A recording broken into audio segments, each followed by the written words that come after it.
Hello, good evening. I'm Johnny Minkley. I'm a games critic and broadcaster. We'll be talking about just the artistic vision, the creative possibilities of video games. And on that note, we have a lovely display behind us in the background here. Now, what that is we started all this off with a competition for PlayStation community members that was kicked off via the blog, and we asked people to send in their own artwork that they created that's inspired by their video game experiences. And the ones that you're seeing along the back now, we had tons of fantastic entries. And these are the ones that we've mounted them, but they're all original artworks produced by guys, and they were selected by my fabulous panel alongside me who will be talking about art in games. I wonder, do we consider that all video games are art, or is there something about certain video games that makes them stand out? I think video games are a medium through which art can be potentially created. So not all games are necessarily artistic, but it is a medium through which artistic works can be done. I think there's a lot of untapped potential in games still. And I think that an art form is about communication to the viewer, player, reader, whatever. And there's a lot of games out there that are communicating a consistent message really well, but I think there's a lot more messages to be communicated, and whether it's big team, small team, or whatever, I think that games are art. I just think that there's a lot left to do. I'm going to disagree with everything that everybody's just said. I don't believe that games are art at all, in fact. I believe that games are craft, and it's a craft that you learn, and it's a skill that you learn, and you have to put a tremendous amount of hard work and day after day grind into it to produce the gorgeously beautiful things that you see on the stage that we saw today. And maybe it's because I'm an old warhorse and I don't really like to get into this whole discussion anyway, so I was kind of surprised that they actually put me up here in the first place. But to me, it's, especially after I spent the last 10 years in Japan, they have a thing called kodawari. And kodawari is basically where somebody spends basically the whole of their life perfecting a skill. And they achieve national status, some of these people, but they're not called artists, they're called craftsmen. But if you ever went to one of these guys in Japan and says, "Is it art?" he'd cut your head off, basically. It's not. It's about spending and retaining and refining things, giving somebody an emotion, but it has a use. And that's really important to me in games. That's a really interesting perspective. So, Mr. Yoshida, as the Japanese gentleman on the panel, do you understand the difference he's drawing between an artist and a craftsman? No, I don't. But, I'm sacked. The question to Gavin actually is, so why you're calling yourself the art director?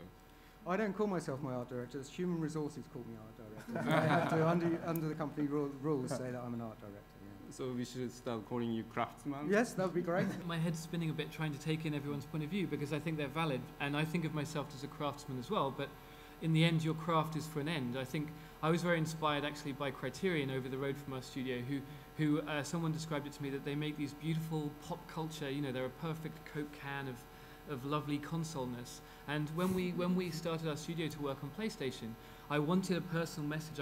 We had a vision of explaining to everyone how games are made, like the Lego of games. That's what we wanted to make before we even knew what Little Big Planet was. But at the same time, I was looking at these amazing products that reached these huge audiences, and I wouldn't call them art in the sense of the personal, the unfinished swan, the journey, the small team kind of vision. But on the other hand, I loved the fact that they were this thing that reached people and touched people in different ways. And the more we can demystify the way games are made, the more people will connect with them. Because everyone believes they know how films are made, whether they're right or wrong. They think, yeah, you get a camera, you get some people, and you film it, and then it's done. And that's not actually right, but they think they understand the process. And I love the fact that there's this trend towards a kind of indie thing where people believe, yeah, I understand how 1, 2, 5 people could put a game out, and I can see the pieces. And that, for me, is exciting and changes what games are. I don't know if it's art or not, but it changes what games are in the eyes of the audience who are consuming it. So. Now, for a company, a platform holder, a publisher, a lot of that is really commercially risky. There's no guarantee that funding any of this stuff is going to earn you any money at the end of the day. So why do you do it? Why do we do it? Yeah, because we love to do it. And actually, these groundbreaking game like Little Big Planet, really works financially as well in the end. When something really imaginative and new is realized. So we we are big fan of continuing to bet on these creative people working on new ideas. Because I mean, Kellee, could you imagine another sort of supersized publisher of supporting you in the way that game company was nurtured? Certainly not in the way. I mean, I think. What difference did it make to what you were doing? It made all the difference. It made it possible. I think Shuhei had a great way of putting it, which is, why do we do it, and why did we as developers and the people we've connected with within the Sony family, why do they support us? There's no other reason than just because you love it, because you feel like it's the right thing to do, and this game needs to be made. And that answer is something that's really hard for a publicly traded company to justify their decisions with, and it takes a lot of faith. And I think we were very, very fortunate to work with such people. They're hard to find.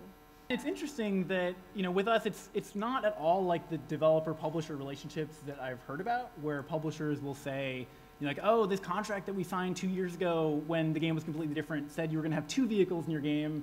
Why do you only have 1 vehicle? Like, you need to have 2, because that's what it says here. And, I think a lot of it just comes at Sony from the top down, that, because Shuhei's obviously personally committed to it, so much that he will sit on a panel and talk about it, that everyone else feels like it's okay to get personally involved too. Where it came from originally, back when it was released in 1994, most of the producers who made those games back then came from the music industry, from Sony Music. And that's why they have this ethic and quality inside the studio to allow people like these to go away and be creative. Don't F with the artist, basically. You're going to be given time, you're going to be given the money you need, as long as you pull out something special. I'd be interested in what the panel thinks about where we are right now with technology and gaming, how, in terms of the type of games that you want to create, how limiting is it, and what, with what you think is going to happen with future technology, what will that enable you to do that you can't do now? I think we've been in a graphics race for a really long time, and I'm bored of that, actually. I think that games like Journey have been incredibly successful visually. But I think as far as technology goes, interface is like a place to pioneer. And with things like the Vita or the Wonderbook, you don't have a controller anymore. Maybe it's your body, or maybe it's like something that has move sensitivity, or maybe it's got touchpads or whatever. But I think that's really, that gets back to the core of what games are good at, is interaction. And if you're giving new ways to do that, then there's new possibilities and new ground to break that way. I mean, the graphic stuff, like better rendering and photoreal stuff's always going to, computers are always going to get faster and faster and faster, and that's just inevitably going to happen. But I think the creative part is more in how you interact with what you make. Do you think there's in looking at games and art and how they fit together, do you think there's looking at that as the differentiation between fine art and applied art is a valid sort of dichotomy? Is that a valid way of looking at games, do you think? I'd say we're still making applied art. We still haven't got there. Even though you can get amazing emotional responses.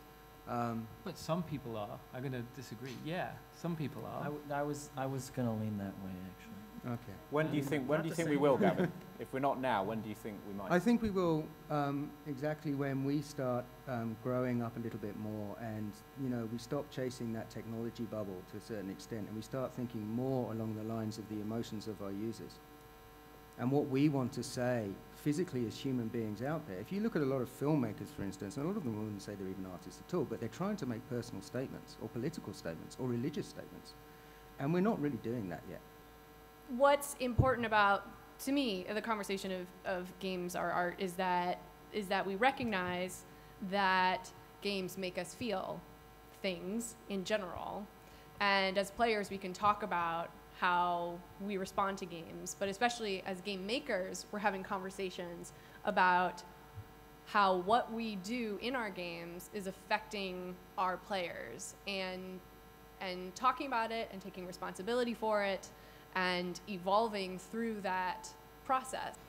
I was trying to work out this art games thing because I don't commonly ask myself a film art, and maybe in a way they're not, they're a craft, but they're films of film, and I love the idea that games are games, but I love the idea that games are growing up, taking responsibility. These themes are really interesting, and it's to do with the context that you consume it in and the context that you make it in. So like the original question, the previous question was, you know, maybe the applied arts are consumed in a different context than the fine arts, and I think there are games to be consumed with your friends on the sofa, and there are games to be consumed, you know, on your own as a private moment between you and the game creator, and those will be more fine art-ish, but I don't need them to be fine art, I just need them to be personal game experiences. And so when UGC comes into it, it becomes more personal because you know that it's a guy or a girl on the other end of this tool that you probably know how it works. And so by definition, user-generated content is in the context of a personal experience. And so I like the fact that UGC gives you that connection. But it's not necessarily fine art, but it's in that one-to-one, wow, this person was trying to say this thing to me or do this thing. In the way you look at it then, can someone within your game create their own art with just the way that they're sort of using it as a blank canvas? Yeah, and that's something that, you know, was there from the very beginning. That we found that one of the most emotional moments that people have in the game is when they get to a point and they can see all the things that they've created. And, you know, we just kind of sort of give them a little bit of elevation and then have them turn the camera back, and suddenly, like, you know, the world is revealed, and it's surprisingly powerful because it's very personal. So I just want to say so final thoughts then really from the panel, I suppose summarising everything we've been talking about over the past hour. I'd love to see more development in the open and engaging with our audience, because I think gamers have a diet of more than one type of game. They enjoy, you know, the weird stuff, but I think they also can enjoy other kinds of games at the same time. And I'm really inspired by, you know, the process of development where people like Notch are developing, and there are nightly builds, and he's engaging with his audience as a part of the design process. So for me, my future, I really look forward to game developers engaging with their audience directly, because it will lead to weirder stuff. I never underestimate the gamers. They aren't just wanting bread and butter every day. They want that, but they also want some freaky stuff on the side. And let's find out what that is and how they want it, because we learned with UGC, never ever underestimate the gamers. Oh my God, they can do incredible stuff. So yeah, that's what I want to see more of. So ladies and gentlemen, please show your appreciation for the panel. Thanks guys. Thank you.